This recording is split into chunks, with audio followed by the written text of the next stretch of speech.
Sir. నమస్కారం. ముందుగా congratulations sir. Thank you అమ్మా, థ్యాంక్ యూ. ఎలా ఉంది సార్?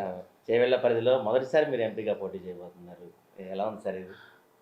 చాలా బాగుంటుందమ్మా మనకు. ఎందుకంటే రంగారెడ్డి జిల్లా లోపల మొట్టమొదటిగా చేవెళ్ళ పార్లమెంటు అభ్యర్థిగా బీఆర్ఎస్ అధినేత చంద్రశేఖరరావు గారు నాకు ఆశీర్వదించడం, టికెట్ ఇవ్వడం, ఆయనకు ముందుగా ఉదయపూర్వకంగా నమస్కారాలు.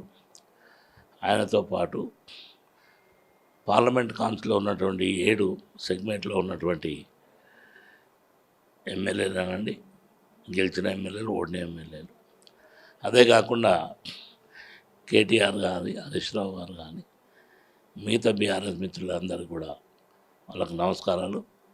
అదేవిధంగా చేవెళ్ళ అనేది గతంలో నేను జిల్లా పరిషత్ చైర్మన్గా చేసినప్పుడు కానీ, అదేవిధంగా 93 బీసీ కులాల అధ్యక్షునిగా కానీ, ముద్రా సంఘ అధ్యక్షునిగా కానీ ఆ ప్రాంతంలో నాకు తెలిసినంత వరకు, నాకు తోచినంత వృతాభక్తిగా మా సేవలు అనేవి అక్కడ ఉన్నాయి. అది యావత్తు ప్రజానికానికి తెలుసు. అందుగురించి చాలా రోజుల తర్వాత పార్లమెంట్కి నాకు అవకాశం ఇచ్చారు. దాన్ని తప్పకుండా సద్వినియోగం పరుచుకుంటాం. చంద్రశేఖరరావు గారు ఏదైతే బీఆర్ఎస్ అధినేత నా మీద పెట్టినటువంటి నమ్మకాన్ని వమ్మి చేయకుండా మంచి మెజార్టీతో గెలుస్తాను కూడా చెప్పడం జరుగుతుంది.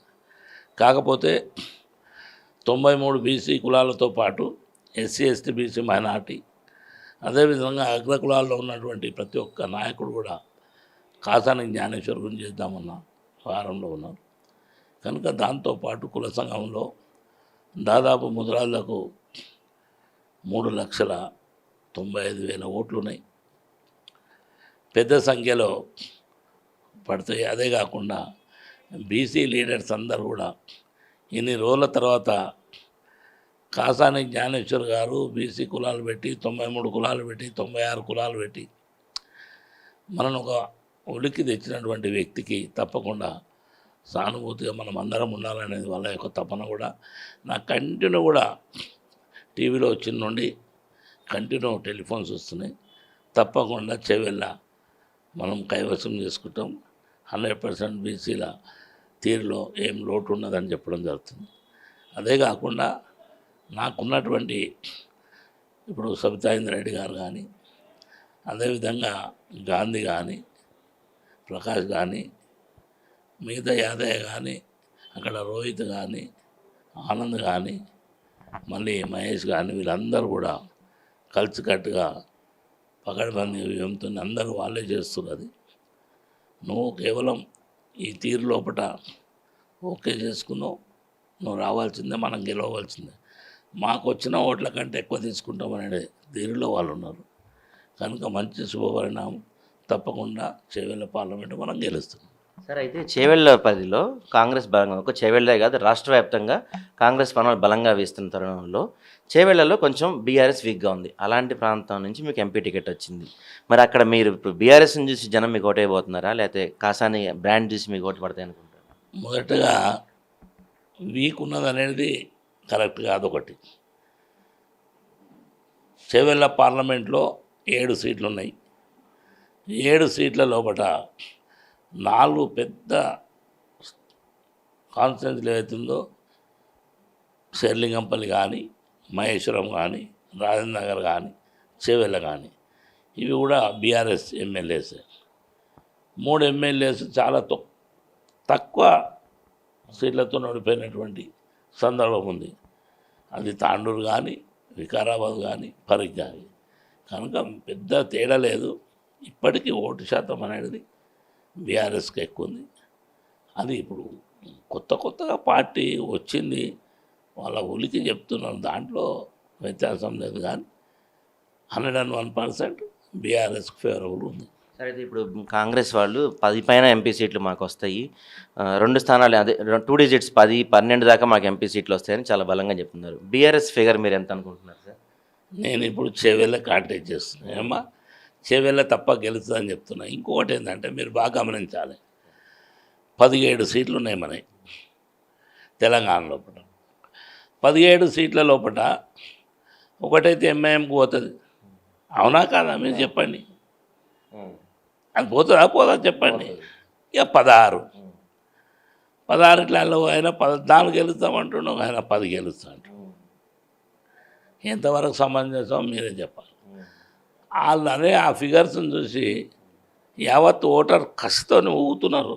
ఎప్పుడు ఎలక్షన్స్ కేసీఆర్కి ఎప్పుడు ఓట్లేయాలన్నా మీరు చూస్తారు. రేపు రిజల్ట్ 101% బీఆర్ఎస్ వైపు ఉంటుంది. ఇప్పుడే స్టార్ట్ అయినాయి కదమ్మా, నీళ్ళ పంచ స్టార్ట్ అయింది, కరెంటు. నేను ఏమన్నా ఇంకా బాగా చేయనాను, చేయొద్దంటలేము. కాకపోతే ఏంటంటే వచ్చే కాలం ఇప్పుడు ఎండాకాలం, ఇంతకుముందు కూడా 2 సంవత్సరాలు అసలు నీళ్ళు వేద్దంటుంటే మిషన్ భగీరథతోనే ప్రతి మారుమూల గ్రామంలో నీళ్ళు ఇచ్చినటువంటి సందర్భం. ఇప్పుడు ఇమ్మీడియట్గా ఇప్పుడు ఇవన్నీ ఒడదొడుకుల తర్వాత నువ్వు కట్కేస్తే నీళ్ళు వచ్చేది, కట్కేందుకు ఆపినావు అన్నది ఉండాలి కదమ్మా. అందుకే అట్లా లేదు. చాలా పాజిటివ్ వస్తే ఎలక్షన్ వరకు చాలా మార్పు వస్తుంది. వాళ్ళు అన్న సీట్లు ఇక్కడ బీఆర్ఎస్కి వస్తాయి, రాసుకోను. ఓకే. అయితే సార్ ఇంక లాస్ట్ క్వశ్చన్. ఇప్పుడు చాలా రోజుల తర్వాత ప్రజాక్షేత్రంలోకి మీరు డైరెక్ట్ ఎన్నికల్లోకి దిగుతున్నారు. కొంచెం మీ వయసు రీత్యా కూడా కొంచెం పెద్ద వయసు. మరి మీరు ఎంతవరకు నియోజకవర్గాలు కవర్ చేయగలుగుతారు, ఎంతవరకు ప్రజల్లో తిరగలుగుతారు సార్ మీరు? ఇప్పుడు నేనేమన్నామంటే నా నిరంతర ప్రక్రియ. మేము ప్రత్యక్షంగా ఏ రోజు ఏ ఊరికి పోంది లేదు. కంటిన్యూ మా ర్యాపోర్ట్ ఉంటుంది. మా సంఘాలు ఉన్నాయి, బీసీ కులాల సంఘాలు ఉన్నాయి. అన్నీ నిరంతర ప్రక్రియ నడుస్తుంటుంది. ఎక్కడ ఏం అవసరం ఉంది పోతాం, ఏ పెళ్ళిళ్ళు ఉన్నా పోతున్నాం డైలీ. కాకపోతే ఏజ్ అనేది మొత్తం 100 పారైతే కాలే. నేను అయిందా మంచి వయసు, ఇంకేమట్లా లేదు, సమర్థవంతంగా చేస్తాం. కాకపోతే నాకు పోలియో ఉంది, కాల్ది. పోతాం, కూర్చుంటాం, మాట్లాడతాం, టెలిఫోన్లో మాట్లాడతాం, మీటింగులు చేస్తాం. మా యంత్రాంగం అంతా తిరుగుతుంది, మా ఎమ్మెల్యేలు అంతా తిరుగుతారు. అదేం ప్రాబ్లం లేదు, బ్రహ్మాండంగా ఉంటుంది. కాసాని జ్ఞానేశ్వరికి వ్యతిరేక వర్గం అంటూ లేదు, శత్రువులు లేరు అనే ఒక మంచి పేరు ఉంది సార్. ఇప్పుడు ఈ ఎన్నికల్లో మీరు ఎంపీగా పోటీ చేస్తున్నారు కాబట్టి మీ పాత మిత్రుడైన టీడీపీ సపోర్ట్ కూడా మీకు ఏమైనా ఉండొచ్చా? నేనేమంటున్నామా, మీరు ఒకటి గమనించాలి బాగా. ఎక్కడైనా కానీ ఫస్ట్ రంగారెడ్డి జిల్లా లోపల నేను జిల్లా పరిషత్ చైర్మన్గా చేసిన. మీరు బాగా గమనించాలి. ఆనాటి ఉపాధ్యాయులు ఇప్పటికి కూడా నాకు టెలిఫోన్ చేస్తూ ఉన్నారు. ఉపాధ్యాయ వర్గము ఎవరికి ఆశీర్వాదిస్తే వాళ్ళు గెలుస్తారు రేపు సీట్లలో. నాకు పుష్కలంగా వాళ్ళ యొక్క ఆశీర్వాదం ఉందని నేను అనుకుంటున్నా. అవసరమైతే మీరు ఏ టీచర్నైనా ఇంటర్వ్యూ చేయవచ్చు. ఎందుకంటున్నంటే మేము ఆ రోజు జిల్లా పరిషత్లో వాళ్ళకు రావాల్సినటువంటి బెనిఫిట్స్ అన్నీ ఒక నాంది చేసినాం. 1 మంత్ ప్రక్రియ ఉంటుంది. రిటైర్మెంట్ రోజు తప్పకుండా వాళ్ళ చెక్స్ వాళ్ళకు వచ్చుతాడు. అదే కాకుండా ఎక్కడ కానీ ఆ రోజు మేము చేసినటువంటి అడిగిన ప్రతి వ్యక్తికి మేము పని చేసినాం. మీరు అనుకోవాలి. ఎందుకంటే నేను నాతో అడుగుతుంటే వాళ్ళని అడుగుడు ఇంకా బెస్ట్. ఇవన్నీ రాజకీయాలు వస్తాయి పోతాయమ్మా. మేము కూడా చాలా కాలము రాజకీయాల్లో ఉన్నాం. మంచి ఏంది చెడేంది. ఇప్పుడు ఈ ఊకదంపుడు ప్రసంగాలు కాకుండా ప్రాక్టికల్గా వాళ్ళని అడిగితే కాసాని జ్ఞానేశ్వర్ ఏంటంటే రేపు ఓట్లు వేసేది వాళ్ళే కదా. ఓట్లు వేసేది డబ్బాలలో జ్ఞానేశ్వర్ ఓట్లే వెళ్తాయి. మీరు చూడండి. మెజారిటీ ఎంత ఎక్స్పెక్ట్ చేస్తున్నారు? గెలిచేదంతా మెజారిటీ ఉంటుందమ్మా. ఇప్పుడు అందుకొచ్చి ఏమన్నా నేను ఉన్న ఓట్లు అన్నీ మనమే పడతాయి అన్నది కరెక్ట్ కదమ్మా. అపోజిషన్స్ కూడా టఫ్ ఉండాలి ఎప్పుడైనా. అప్పుడే రాజకీయానికి ఒక కసి అది వస్తుంది, పనిచేసే శక్తి వస్తుంది. మా వల్ల మేము మండల ప్రెసిడెంట్గా చేసినా ఏది చేసినా ఇప్పటి వరకు ఏ పదవులు ఉన్నా దానికి సార్థకం చేసినాం, మంచి చేయడానికి ప్రయత్నం చేసినాం. ఇప్పుడు కూడా మేము మంచి చేయడానికి పని చేస్తాం. అన్ని కులాలను అన్ని మతాలను తప్పకుండా అందుబాటులో తీసుకొని పోతాం. దాంట్లో అలాంటి వేరే వ్యత్యాసంగా ఉండదు. మొత్తం మీద ఈసారి చేవెళ్ళని ఖచ్చితంగా చేవెళ్లపై బీఆర్ఎస్ జెండా ఎగరవేయబోతుందని చెప్తున్నారు కాసాని జ్ఞానేశ్వర్ గారు. ఇది ఆయనతో face to face. Camera person సతీష్తో సాయి, ఆంధ్రప్రభ.